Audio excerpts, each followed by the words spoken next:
sentimentos. Vamos visualizando aquilo que aqui nós viemos buscar nessa noite de hoje, ter um pouco mais de conhecimento e de entendimento do que nos propomos a estudar. Vamos rogar a espiritualidade maior que nos assiste, que possa estar conosco, nos orientando, nos intuindo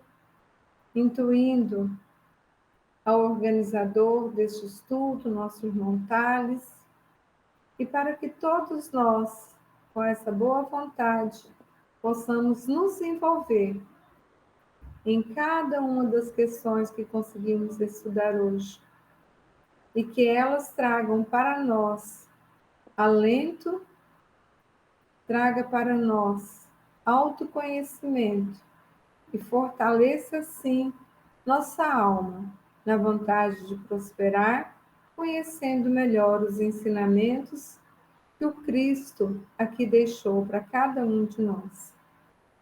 Com os corações emanados de alegria e de amor, vamos agradecer também a Deus, dizendo-lhe: Pai nosso que estás nos céus, santificado seja o vosso nome. Venha a nós o vosso reino e seja feita a sua vontade, assim na terra como nos céus. O pão nosso de cada dia, dai-nos hoje, Senhor. Perdoa, Pai, as nossas ofensas, assim como nós perdoamos a quem nos tenha ofendido. Não nos deixeis cairmos em tentações e livrai-nos de todo mal. Que a tua paz seja conosco, agora e sempre, Pai amado. Amém. Obrigado. Muito obrigado. Vamos começar nosso estudo hoje um pouquinho diferente. Eu gostaria que os nossos queridos irmãos aí contassem um pouquinho como é que foi a semana. Quem puder falar. Em termos de aplicação mesmo dos trabalhos, dos nossos estudos, em relação ao nosso dia a dia.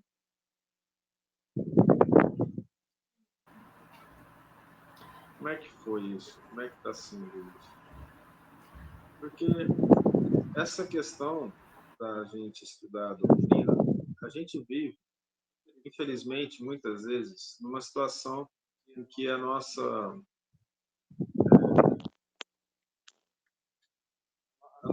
maneira de ver ela é um pouco cega, né? Ela é cegueta mesmo. Por que cegueta?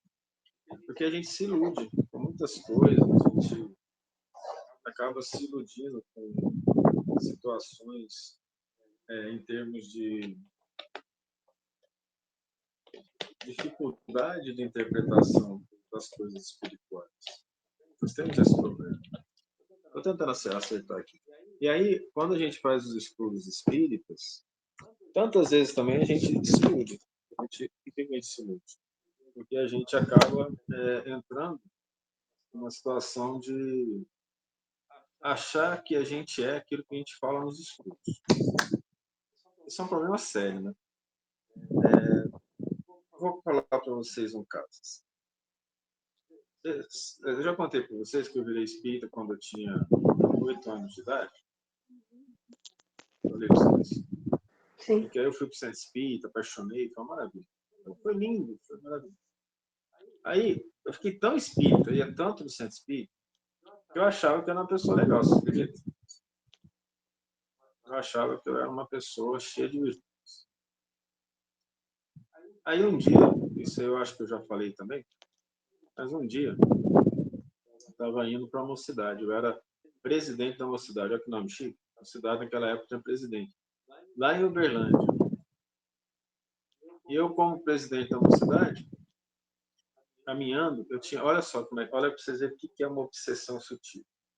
Eu fui de chinela havaiana para poder mostrar para mim mesmo que era uma pessoa simples. Uma calça simples e uma camiseta. Dessa forma. Chegou lá, cheguei para lá, porque eu estava atravessando a rua. o Espírito falou assim, você sabe que você já é perfeito, né? Eu falei, sou? Sim. Olha só a sua simplicidade. Você está de chinela havaiana, está com uma calça simples, uma camiseta. Você vai para o centro todo final de semana. Você faz vários estudos. Você é um bom aluno. Você conhece doutrina espírita. Você não tem mais do que evoluir. Você já é perfeito. Você está aqui na Terra agora para cumprir uma missão. E a missão de auxiliar os outros. Olha só que interessante. Antes de atravessar a rua, graças ao bom Deus, eu falei, que eu não sou mesmo. Porque esses mesmos estudos me mostraram que eu estou longe de ser perfeito. Ali eu parei, fiz uma oração e pedi ajuda. No que eu pedi ajuda dos bons espíritos, é como se tivesse desfeito uma névoa densa, cinza em torno da minha mente. E esses espíritos estavam me preparando há muito tempo para me colocar numa ilusão de que eu, sendo espírita, estudando a doutrina espírita e tendo me vestido de forma simples, eu era um missionário, você acredita? Mas aconteceu uma coisa dessa. Eu percebi. Se você tivesse acatado, era uma questão da vida inteira? Muito provavelmente. Se eu tivesse acatado aquilo, eu provavelmente teria largado de trabalhar tanto, teria vivido dentro do centro espírita, como se fosse um missionário, sem contato com a sociedade. Porque dentro do centro espírita as vibrações são boas. Isso não significa que a minha vida ia ser uma vida em que eu não pudesse auxiliar as pessoas. Mas eu ia auxiliar muito pouco a mim mesmo. E eu ia viver uma ilusão. Provavelmente, aí eu vou terminar de contar, ia transformar todos os meus vícios em desculpa de virtude para poder jogar para cima dos outros toda a minha maldade, toda a minha violência. Como desculpa de virtude? Eu vou explicar agora a desculpa de virtude. Então, nesse intervalo, que eu estava achando que o Espírito falou que eu era perfeito lá, né? Eu tinha uma namorada. Já tinha um tempo. Eu namorava há um bom tempo. E eu traí essa namorada. E chorei muito depois que eu traí essa namorada, porque eu cometi um erro grave. Vocês acreditam que antes de eu chorar, depois da traição, eu achei que eu podia? Que eu era um espírito missionário? Entendeu? Eu era uma pessoa mal educada com os outros. Não era educado com as pessoas. Nem sou hoje em dia, pra vocês terem ideia. E eu justificava como se eu estivesse falando em nome da doutrina espírita.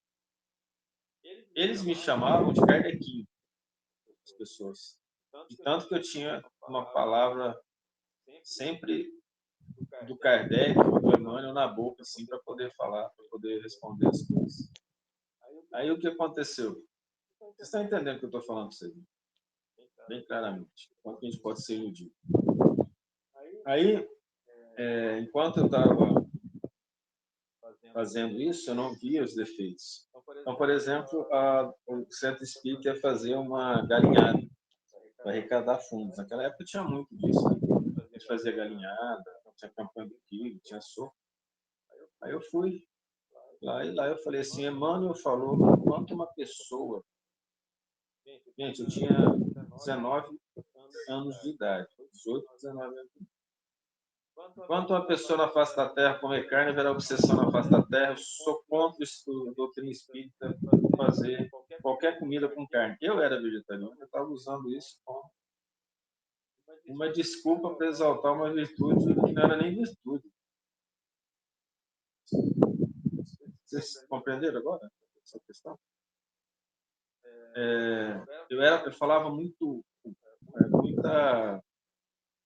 ênfase. E eu comecei a perceber, estudando a mim mesmo, que o eu não saía da minha boca. Sempre eu era a referência, eu queria, eu fazia, eu deveria ser o centro das atenções. Eu não percebia, eu fazia isso como se eu estivesse defendendo a doutrina espírita, estivesse defendendo Jesus, eu não tinha noção do que era caridade. Eu não tinha noção do que era pensar nos outros. Quando eu comecei a querer pensar nos outros como tendo o mesmo direito que eu senti essa névoa escura de novo, os espíritos obsessores me envolvendo, e chegando a dizer, não, o importante é você, não pensar nos outros. Aí me veio o bom espírito e falou assim, mas ama o próximo como a ti mesmo. Primeiro, nós aprendemos a pensar nos outros do que em nós, assim que Jesus ensina. Então, a vaidade dos estudos me fez estudar. E os estudos, pela capacidade de interpretação, me salvaram desse processo. Mas não salvou o meu coração, salvou a minha lógica. Aí eu comecei a ver essa situação. Eu era, então, um ano depois, professor em Patos de Minas.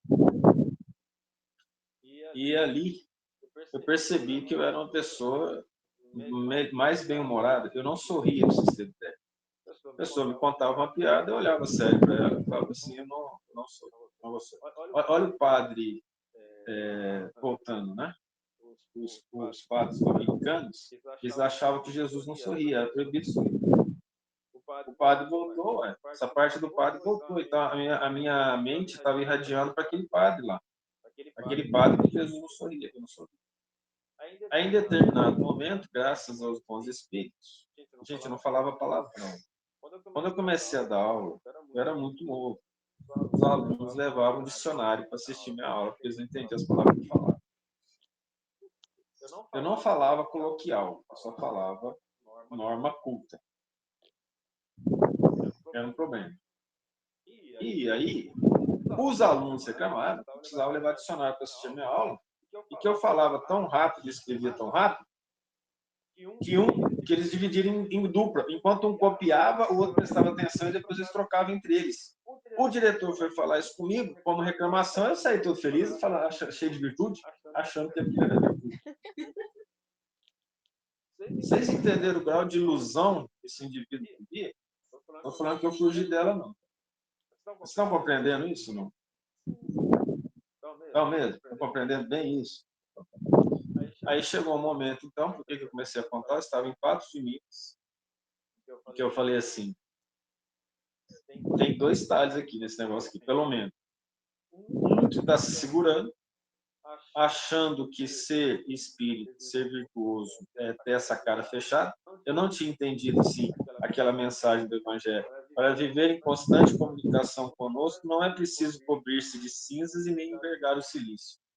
Basta viver cada dia. E que em cada tarefa, em cada momento, em cada situação do dia, você possa santificar. Não entendi isso, não. Eu mortificava tudo. Eu era um assassino de ideais. A pessoa falava comigo, eu já tinha sempre uma resposta meio deprimida para passar para a pessoa. Aí eu falei assim, eu preciso saber quem eu sou. Eu preciso me soltar. Eu vou me permitir falar errado, eu vou me permitir falar palavrões. Eu vou me permitir rir quando eu quiser rir, vou me permitir contar piadas. Eu já vi que essa parte eu não consegui vencer. Aí o que acontece? Quando isso foi acontecendo, eu comecei a ver um ser diferente daquele que eu tinha me programado desde que eu tinha me tornado espírita. Cerca de 12 anos depois. 12 anos depois. A coisa era tão grave, eu fui tão ajudado, eu estou sendo irônico, pelas senhoras mais velhas do centro, que com 14 anos eu fiz uma palestra, uma médium vidente viu ao meu lado um espírito conhecido, da equipe do Chico, e resolveu falar isso para os outros. Depois que a palestra acabou, o pessoal todo feliz, alguém falou assim, olha, deve ter sido muito bonito, porque você estava muito empolgado, mas não entendi nada que você falou. Você não falou coisa que eu pudesse entender. Mandaram a psicóloga conversar comigo, mas as senhoras estavam felizes porque um espírito da equipe do Chico estava do meu lado me inspirando para a palestra. Já falava mediunizado com 14 anos. Mas ué, um espírito da estilo do Emmanuel, falando ali com um menino de 14 anos, só pode ser um missionário. Gente, a gente tem mediunidade. Se a gente tem boa intenção, mesmo estando errado, a gente vai ter proteção. Agora, vocês imaginam os obsessores que eles não viram lá fora. Estão me entendendo bem? Entendendo bem o que eu estou contando para você? Aí, eu era um falso profeta. Eu não sabia, eu era um falso profeta. Os falsos profetas farão milagres que enganarão até os escolhidos. Eu falava com uma energia, uma coisa impressionante aqui. Muito mais rápido do que os que você ouviu aí em Palmas, viu? Uma energia muito maior.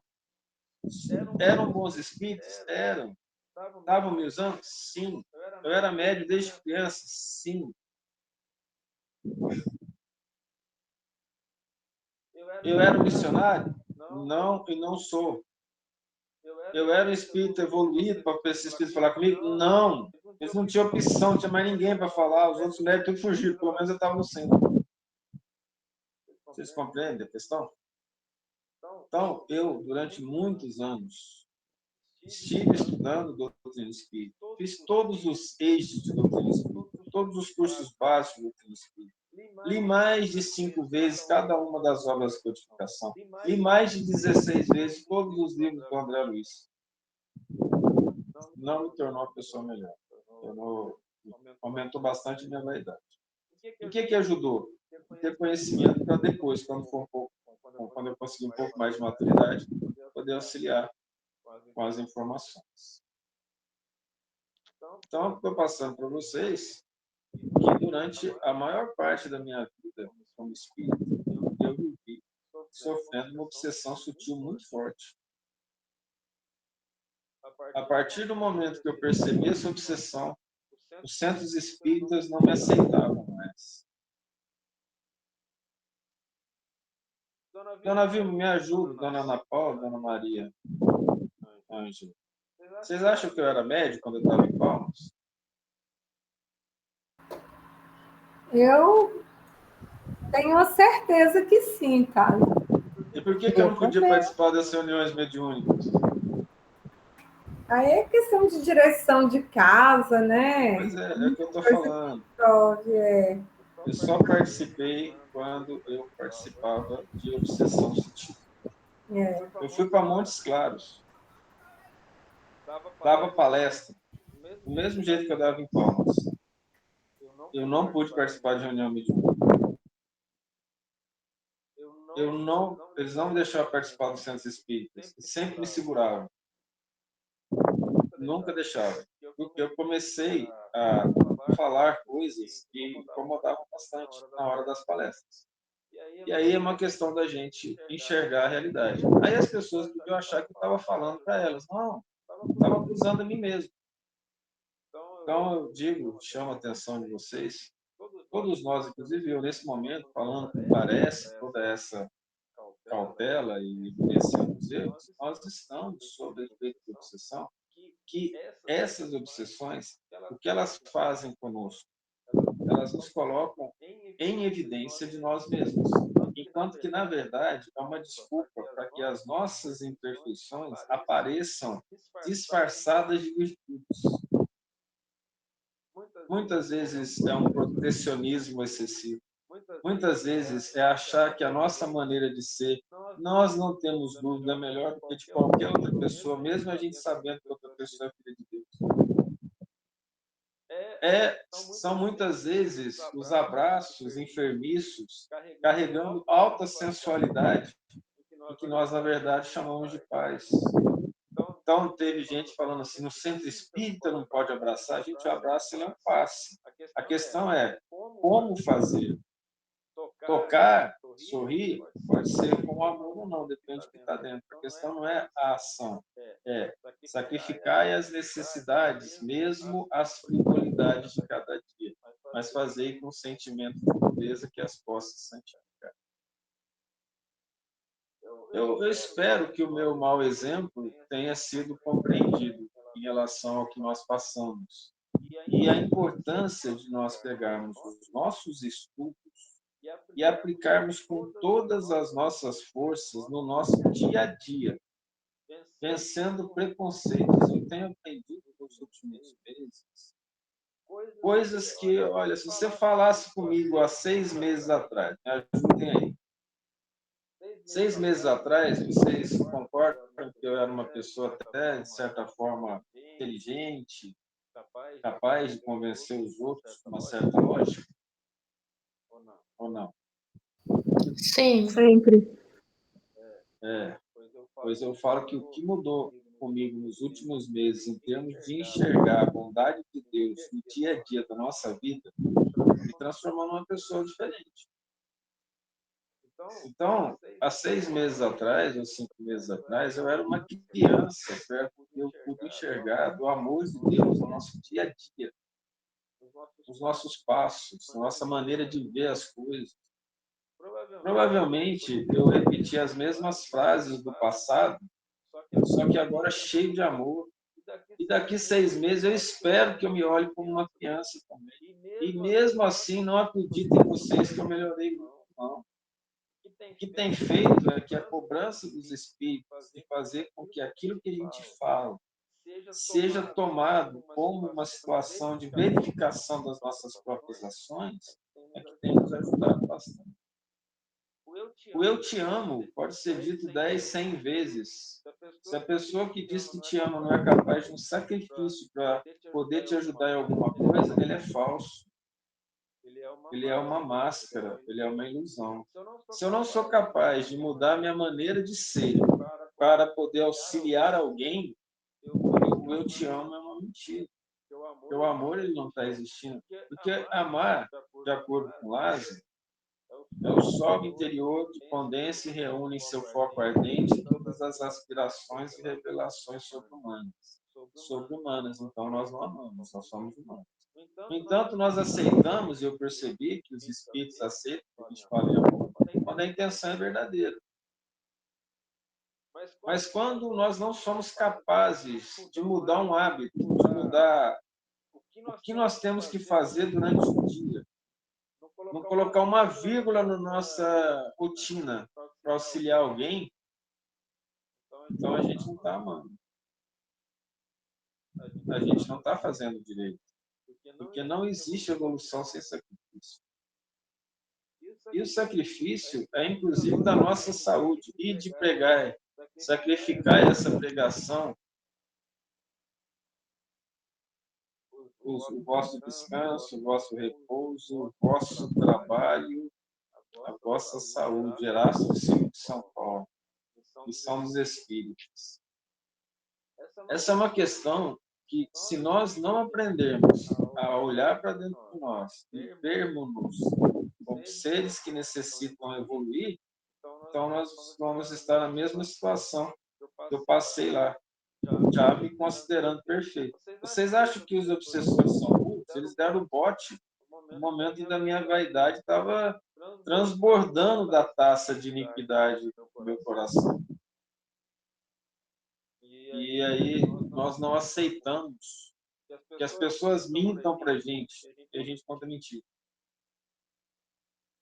Nós aceitamos que as pessoas nos tratem com indiferença e nós somos indiferentes. Nós não aceitamos que as pessoas sejam mal educadas conosco e nós somos mal educados conosco. Ontem eu estava conversando, uma senhora conversando comigo e ao mesmo tempo com outra pessoa. Ela parou de olhar para mim, conversou com outra pessoa, que eu tinha mais o que fazer, dei um passo e saí. A senhora voltou para mim depois, você me desculpe, mas do quê?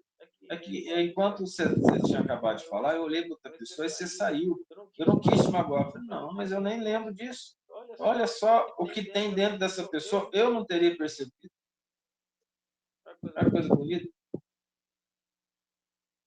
Ou seja, ela estava preocupada em não magoar, uma senhora. E preocupada com uma situação dessa. Eu não queria te magoar, olha que interessante, eu nem me senti magoado. Na verdade, eu fui mal educado, porque eu não esperei ela terminar de conversar com a pessoa que estava do lado e sair. A gente está cheio de... E no estudo doutrinário, no estudo da Espírito. Se ele não for feito colocando dentro de nós as necessidades de crescimento, nós estamos meio paralisados no processo evolutivo. Isso eu falo, não tem como eu falar dos outros, estou falando de mim. Né? E aí eu convido vocês, eu tenho um carinho imenso por cada um de vocês que está aqui. Não teve uma pessoa dos que estão aqui que não receberam um abraço fraterno, não receberam nosso carinho, que nós não pudemos transmitir pelos espíritos o carinho deles.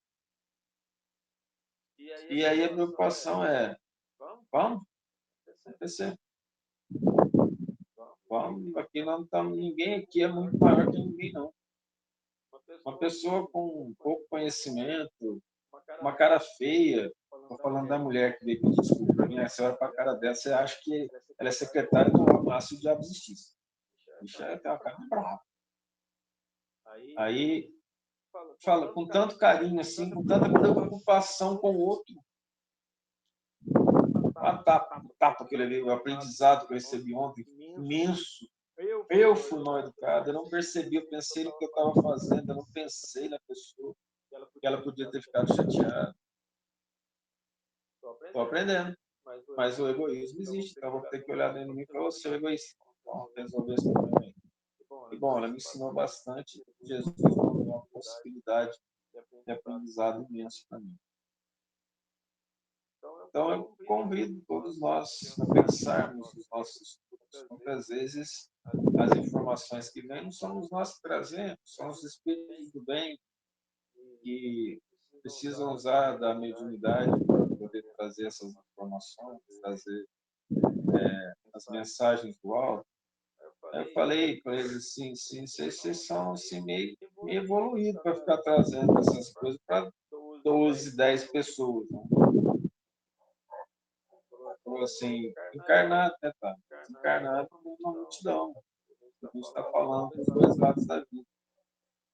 E o nosso grupo de desencarnados, ele é gigante, ele é monstruoso. E eles precisam, esses espíritos, receber de nós as vibrações mais pesadas para que eles possam ser tratados, compreender melhor a situação deles antes de reencarnar. Eles têm nos dito que nós temos sido, nós todos, uma espécie de exemplo para eles em termos de tranquilidade para reencarnar. O medo deles de reencarnar é, enfrentando as vicissitudes da vida, caírem de novo. Esquecerem da liberdade de raciocínio que eles têm no plano espiritual. Que nós, nos nossos estudos, os nossos esforços e as lembranças do conhecimento que o Espiritismo nos traz, dão a eles um certo alento de tentarem se tornar espíritas fervorosos para continuarem ligados aos espíritos amigos que eles estão deixando na retaguarda. E aí eles estão bebendo na fonte dos nossos pequenos esforços para poder reencarnar em todos os lares. Todos os lares. E aí, se a gente perder a oportunidade dessa encarnação, nesse momento tão difícil da Terra, vai ser meio complicado retomar. Eu estava preocupado comigo mesmo, cheguei a comentar com as pessoas, eu acho que quem convivia lá em casa, né? Não sei quem está aqui, mas a Michelle convivia lá em casa, mas eu falei, eu vou desencarnar, eu quero ver como é que eu vou estar como adolescente, porque eu me conheço, eu sou expeditado, eu quero preparar essa vida para não ver se eu volto na adolescência e não apronto tanto quanto eu aprontei. Mas aprontar tanto quanto, né? Eu bebia álcool? Não, eu fumava? Não. Eu usava droga? Não. Ou então, se for o adolescente exemplar, para a sociedade mundana, sim, para Jesus, não. Vaidoso, egoísta, prepotente, mandão, exalando sensualidade em todos os poros. Então, para a visão dos encarnados, eu fui um exemplo e era. A sociedade me considerava um exemplo. Um menino numa cidade pequena que muita gente usava droga, não bebia, não fumava, era estudioso, responsável. A sociedade me aplaudia e eu crescia em vaidade com isso. Eu era um espírito extremamente complicado, ainda sou. E aí eu pensei, eu volto na adolescência, eu cometo os mesmos erros, eu preciso melhorar esse negócio. Não posso desencarnar e reencarnar e voltar na adolescência e cometer esses mesmos erros. Está preocupado com esse negócio? Ainda estou preocupado com esse negócio. Mas aí, já que eles me deram essa oportunidade de ter mais um tempo, vamos ver se a gente consegue vencer essas coisas. Então vamos aproveitar essa encarnação. A próxima eu não quero cometer os mesmos erros, não. Quem sabe na próxima encarnação eles falam assim, ó, você já tem o merecimento de não fazer parte daquele grupo de estudo espírita, entendeu? Aí quem sabe se vai acontecer. Se entusiasma demais, não, porque quanto mais você evoluir, mais você vai ter que carregar a gente. Na verdade, a minha esperança é o contrário. Não. Por exemplo, você vai conhecer a Dona Maria Zélia, Dona Beth. Não, aí eu tenho que falar da Dona Maria Ângela também. Elas estão um pouquinho mais adiantadas, né? Então, estou fazendo amizade, e chegando lá, elas arrumam um lugarzinho para a gente. Uma cabaninha ali na beira do umbral, para quando a gente chegar. Tinha até uma que participava dos estudos, que ela faz excursão na Terra. A gente já estava convencendo para ver se ela arrumava um ônibus para a gente passar direto pelo umbral. Para chegar lá no nosso lar de excursão, a gente já está tentando pagar aqui, entendeu? Igual o pessoal vem de indulgência. Essa é brincadeira. A questão nossa é que a ideia é que a gente fique cada vez mais forte em pensamento, uma rede de oração, de trabalho, para que a gente possa ser instrumento dos bons espíritos nos processos de crescimento. Então, essa chamada de atenção, ela tem que vir com o meu mau exemplo. Primeiro, porque não sou bom exemplo. Segundo, nós temos algum mérito é do esforço. Isso aí você pode ter certeza. Mas muito mais burro do que esforçado. Não vai bater a cabeça nesse tanto. Meu Deus, erra daqui, erra dali, tenta daqui. Nós vamos tentando. Não desisto. Isso aí é fato. Não vou desistir. E vou tentar ver se o máximo que nós pudermos, com a ajuda dos bons espíritos, chegarmos perto de Jesus. Vencendo preconceitos que nós nem temos ideias que nós temos. Eu aprendi isso. Eu tinha preconceito que eu não sabia que era preconceito. Eu achava que era virtude. Olha só que tem dúvida. Então, quanto mais a gente se aprofunda no processo de estudo de nós mesmos, mais nós conseguimos interpretar as palavras do Emmanuel, as palavras do André Luiz, as palavras de Jesus. Conseguimos colocar isso dentro de nós. Senhores, desculpe o que eu vou falar agora, mas eu vou repetir o que o Dr. Elias Barbosa, psiquiatra espírita da equipe do Chico, bem encarnado ainda, adotou mais de 11 filhos e faz as correções, ou fazia as correções de português dos livros traduzidos da codificação para o Instituto de Difusão Espírita de Araras, São Paulo. Meus filhos, não nos iludamos. Nós somos todos ladras e ladrões, assassinos e assassinas, prostitutos e prostitutas. Então, eu falei, quando eu ouvi ele falar isso, eu fiquei bravo, porque eu estava lá no auge da minha vaidade. E eu falei, esse homem está doido. Ele não tem razão de falar isso. Eu não fui nada disso. Hoje eu não somente assino embaixo, mas coloco mais um 7 para entrar a 10. Nos vícios que ele falou lá. Ah, mas isso é se jogar para baixo? Não é, gente. Não é. É não olhar para trás. Qual o sentido? Então, com erro, tô. Errei. Vou continuar? Não. Não. Então, agora vamos preparar e vamos trabalhar. Certo? Então, nós tivemos os nossos minutos iniciais para a gente lavar a roupa suja, no caso, a minha roupa. Aqui. Certo? Isso é importante, que a gente veja o quanto que a gente está com problema. Não nos esqueçamos que nós somos muito pequenininhos, mas que Deus nos ama profundamente como qualquer criatura. Qualquer criatura que Ele fez, que Ele criou, porque nós nascemos do pensamento de Deus. É no pensamento que nós temos que ficar espertos. O pensamento que nos coloca nas situações de maior ou menor dificuldade.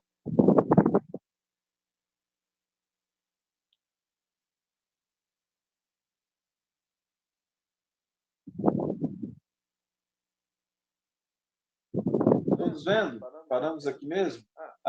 Antes de continuar os comentários, né?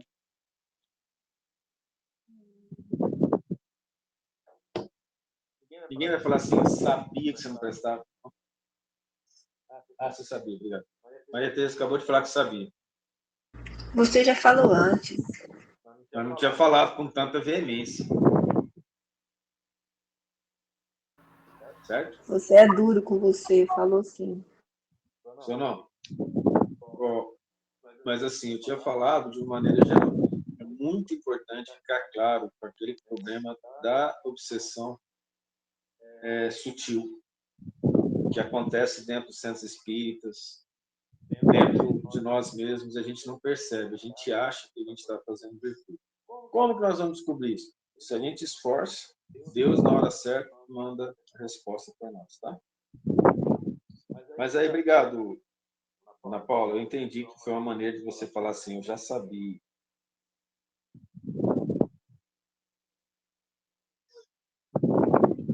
Mais alguém?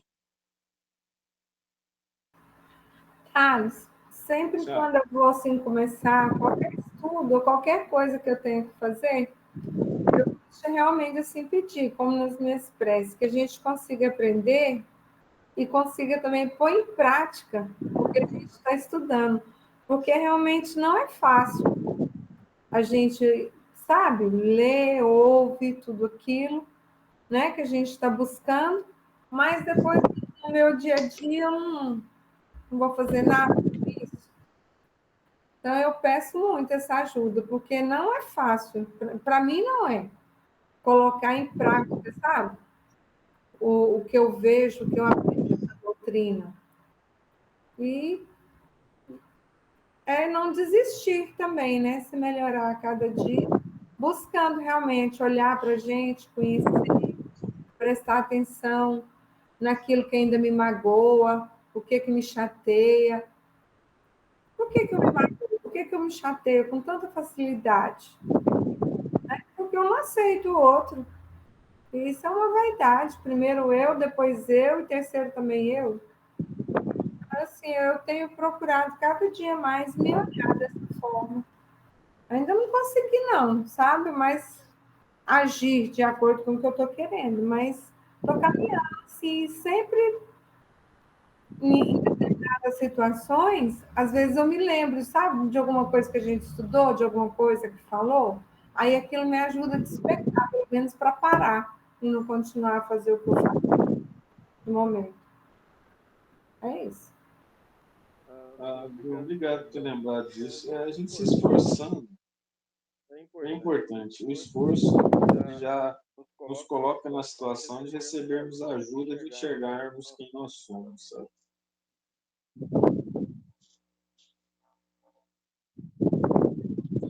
Isso foi muito bom ter falado. A gente não pode desistir nunca. A gente é brasileiro, não pode desistir nunca.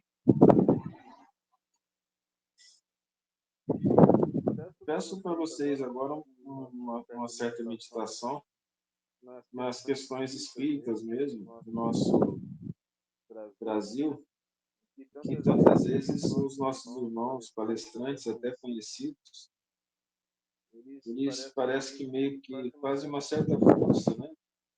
Mostrar que as virtudes são delegadas neles. Cristo não fazia isso. Não é que eles estão errados, eu estou deixando de fazer o trabalho deles, não é isso. Mas é para a gente tomar muito cuidado do exemplo de Jesus. E também, mais uma vez, eu justifico a necessidade de mantermos ligados ao Chico e à obra do Chico, essencialmente para não fugirmos devido a pequenos detalhes que podem nos colocar em situações difíceis. Os amigos espirituais têm nos contado que alguns médiuns escrevem coisas bonitas e uma frase ali colocada de propósito foi para estimular a sensualidade, para estimular a violência, para estimular a raiva nos leitores. Então, o indivíduo, que a gente lê a maioria das vezes sem prestar atenção, aquela frase que nos excita a vaidade, que nos excita a violência, que excita a sensualidade, acaba eles, os obsessores inteligentes, conseguindo o efeito deles, né? Já sabe, o fulano vai ler o livro de Ciclano. E nós já sabemos que em dado ponto, quando ele chegar lá, vai ser mais fácil para a gente conseguir o que nós queremos. A obsessão sutil tem acontecido também através da literatura dita espírita, né? E que muitas vezes os irmãos médicos, não obstante os trabalhos que fazem o bem, acabam deixando com que a vaidade tome conta, a opinião pessoal tome conta. Isso não aconteceu com o nosso Chico. Isso não aconteceu com o nosso Kardec. E não é por falta de respeito ou qualquer outra coisa, eu não tive condições de verificar o resto em detalhes. E tive condições de verificar outros que não cabe a mim aqui falar. Quando é necessário, a gente fala. Mas tomemos muito cuidado com as literaturas que fogem do Chico e do Allan Kardec em termos de espiritismo. Na verdade, batemos na tecla Jesus, Kardec e Chico. Até porque eu acho que o Chico foi Kardec, então é Jesus, Kardec, Kardec. Então, vamos, essa é a opinião pessoal, então não vou discutir isso. Então, paramos a 136.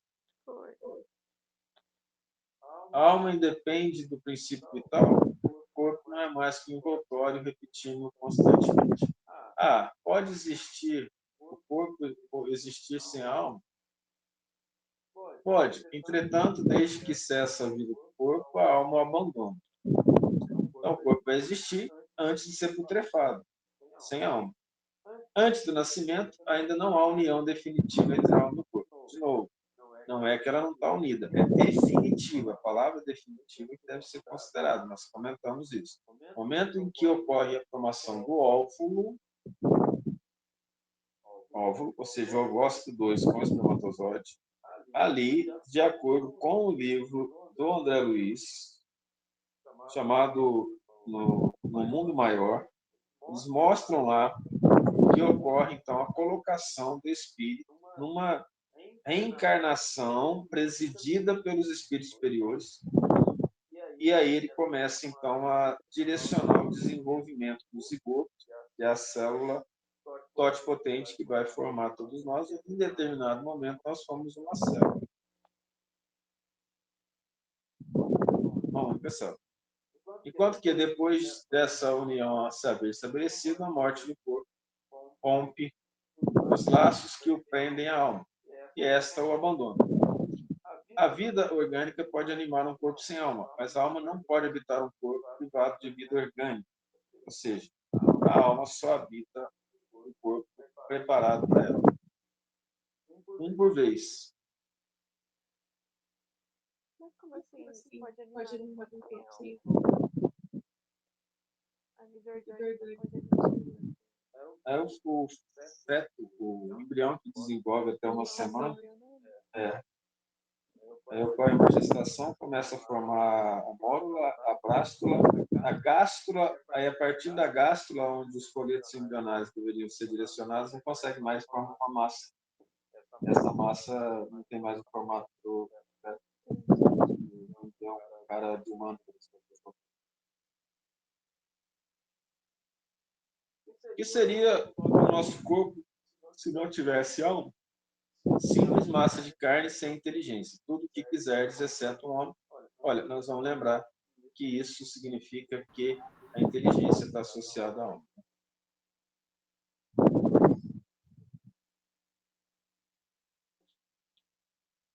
Aqui daria uma discussão muito grande em termos filosóficos, que nós não vamos fazer agora. Só vou colocar o ponto, se vocês quiserem discutir, pode.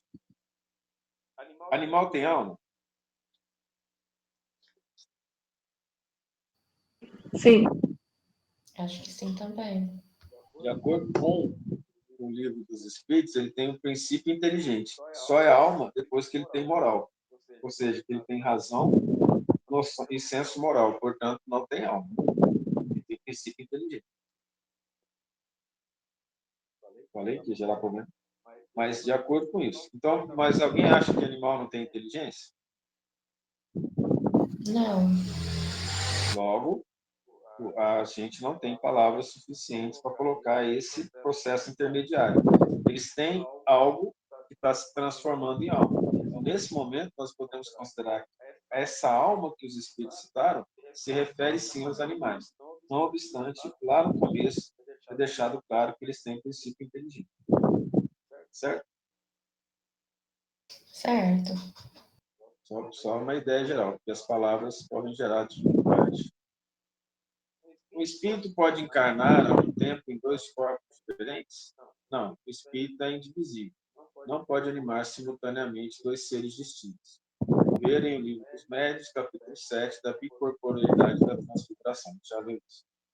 E se deve pensar da opinião dos que consideram a alma o princípio da vida material? Também já falamos sobre isso. Uma questão de palavras, em que nada temos, começar por nos entender mutuamente. Alguns espíritos, e antes deles, alguns filósofos, definiram a alma como sendo uma centelha anímica emanada do grande todo, que é esse princípio, né, do panteísmo. Por que essa contradição? Não há contradição. Tudo depende das acepções das palavras. Porque não tens uma palavra para cada coisa? Nós citamos até o exemplo da anfibologia semana passada. O vocábulo alma se emprega para exprimir coisas muito diferentes. Ele falou lá na introdução, né? Chamam alma ao princípio da vida, e nesta acepção se pode, com acerto, dizer figuradamente que a alma é uma centelha anímica emanada do grande corpo. Estas últimas palavras indicam a fonte universal do princípio vital, de que cada ser absorve uma porção e que após a morte volta à massa para sair. Essa ideia de nenhum modo exclui a de um ser moral, distinto, independente da matéria, que conserva sua individualidade. A esse ser, igualmente, se dá o nome de alma, e nessa acepção é que se pode dizer que a alma é um espírito encarnado, que é o conceito que a doutrina espírita mantém. Dando da alma definições diversas, os espíritos falaram de acordo com o modo por que aplicavam a palavra, e com as ideias terrenas de que ainda estavam mais ou menos imbuídos. Isto resulta da deficiência da linguagem humana, que não dispõe de uma palavra para cada ideia, dom de uma imensidade de equívocos e discussões. Eis porque os espíritos superiores nos dizem que primeiro nos entendamos acerca das palavras. Eu parei aqui e contei a história da anatomia, de 60 mil nomes para 6.001 estruturas, da vez passada, não é? O cara achava um nervo na Inglaterra era John, achava um nervo no Brasil era Zé da Silva. Eu queria comentar sobre isso, lembra? Mais Lembrei. uma vez. Lembraram agora que eu já repeti tudo. Aqui, ó. Nós paramos, foi na 143. Por que todos os espíritos não definem do mesmo modo a alma? Os espíritos não se acham todos esclarecidos igualmente sobre esses assuntos. Ou seja, gente, ser espírito não significa perfeição, nem completude de sabedoria moral.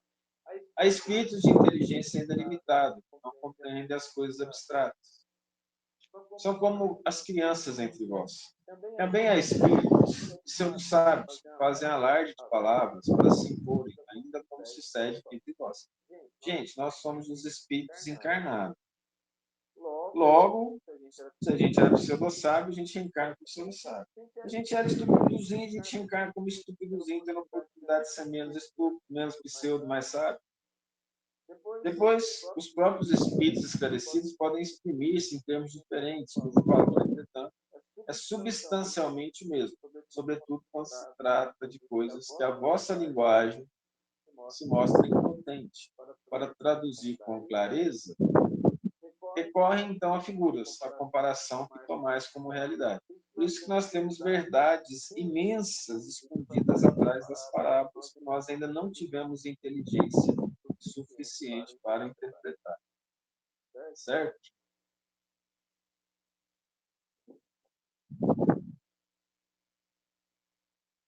O que se deve entender por alma do mundo?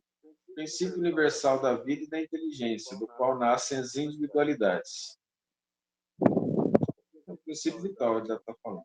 Mas os que se servem dessa expressão não se compreendem, as mais das vezes, uns aos outros. O termômetro é tão elástico que cada um interpreta o sabor de suas fantasias. Também à terra hão atribuído uma alma. Por alma da terra se deve entender o conjunto dos espíritos abnegados que dirigem para o bem as vossas ações. Quando os escutais, e que, de certo modo, são os lugares tenentes de Deus com relação ao vosso caminho. Basta, a alma do mundo são os espíritos do bem que controlam a terra e a envolvem em seu amor. A gente pode escutá-los, é preciso abrir o coração. Ter ouvidos de ouvir e olhos de ver. Quem deu essa definição, Octales, de alma do mundo?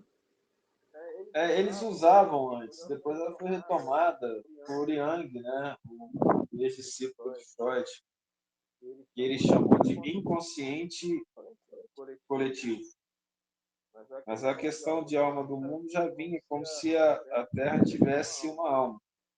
Um cientista russo publicou um trabalho chamado de hipótese Gaia, que a Terra é, na verdade, um grande ser vivo, e que nós habitamos esse ser vivo. A Terra, então, teria uma alma, não pode falar isso na ciência, mas ele deixa entender que ela sendo um ser vivo, se ser vivo tem alma, a Terra tem uma alma. Chama a Terra de Gaia. A Terra é um grande ser vivo, nós somos elementos dela. Não é assim, né? A questão não é essa. Ela não é um ser vivo.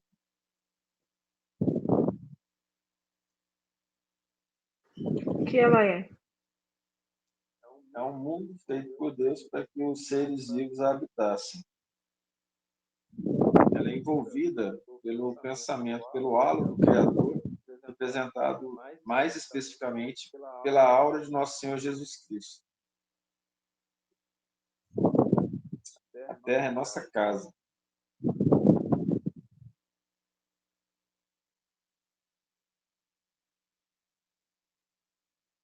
Como se explica que tantos filósofos antigos e modernos, durante tão longo tempo, hajam discutido sobre a ciência psicológica e não tenham chegado ao conhecimento da verdade? Bichinho! Esses homens eram os precursores da eterna doutrina espírita, que é a doutrina dos espíritos superiores. Eles pegaram um pouco dela e começaram a pregar, desde muito tempo atrás.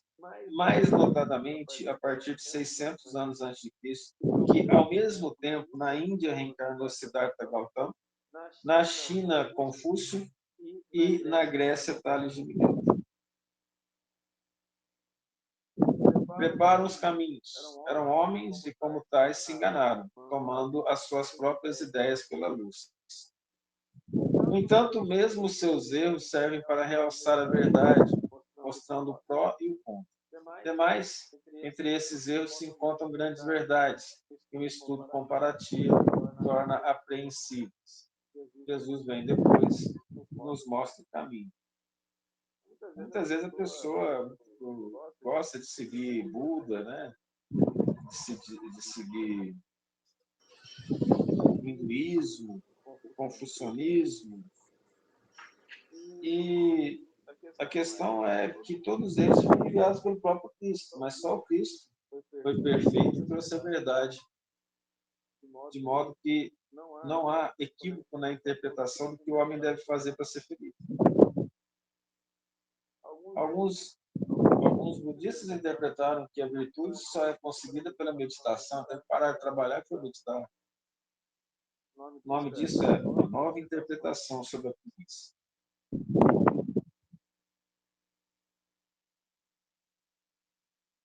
A alma tem no corpo sede determinada e circunscrita? Não. Porém, nos grandes gênios e em todos os que pensam muito, ela reside mais particularmente na cabeça. Ao passo que ocupa principalmente o coração daqueles que muito sentem, cujas ações têm todas por objeto a humanidade.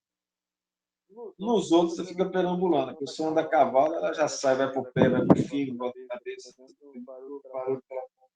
Imagina uma curva do carro, sai a vai reto na tangente, puxa a alma de volta, aonde já quer ir embora do corpo. Na verdade, ela não tem um local definido. Ela vai aonde as emoções estão mais fortes. Porque está com muita raiva, tem uma gastrite, a alma se aproxima do estômago, sofre mais ali. tem um problema de fígado, né? Começa a parar de produzir a bile, ela estava se aproximando mais da linha. Mas no momento que o indivíduo gosta mais de pensar, raciocinar, ela fica mais circunscrita perto do diencéfalo, que é a maioria das pessoas do planeta. E as pessoas mais sentimentais, ela fica mais próxima do tórax, onde ela irradia. Mas ela costuma se irradiar principalmente do encéfalo e do tórax. De sentimentais ou amorosas? No caso amoroso seria imperfeito, né? Mas aqueles que têm mais sentimentos mesmo, aquele que o sentimento fala mais alto que a razão, independente do processo evolutivo, ela fica mais na região torácica do coração. Nos espíritos evoluindo, a alma é ela mesma, ela habita a si mesma. Não tem esse negócio do órgão.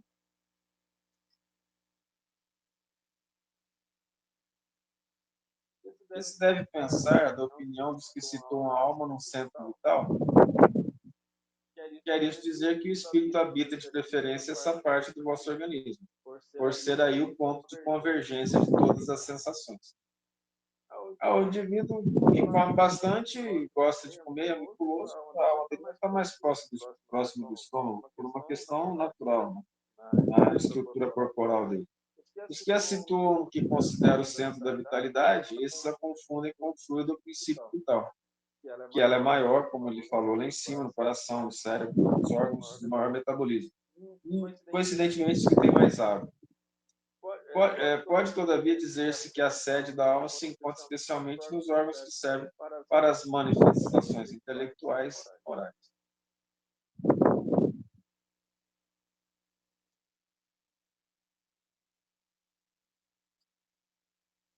Ok?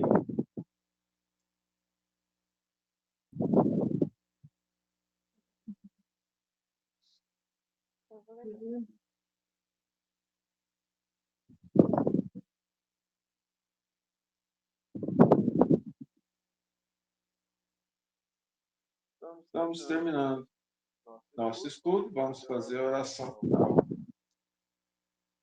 Dona Vilma já fez a inicial. Vamos manter o calor do nosso estudo.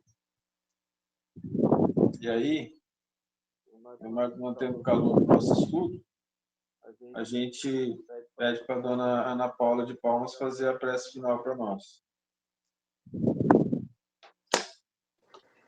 Ok. Tchau.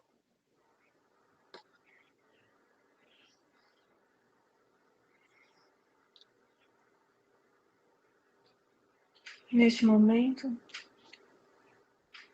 onde nos encontramos ligados em sintonia com os nossos pensamentos, com os nossos sentimentos,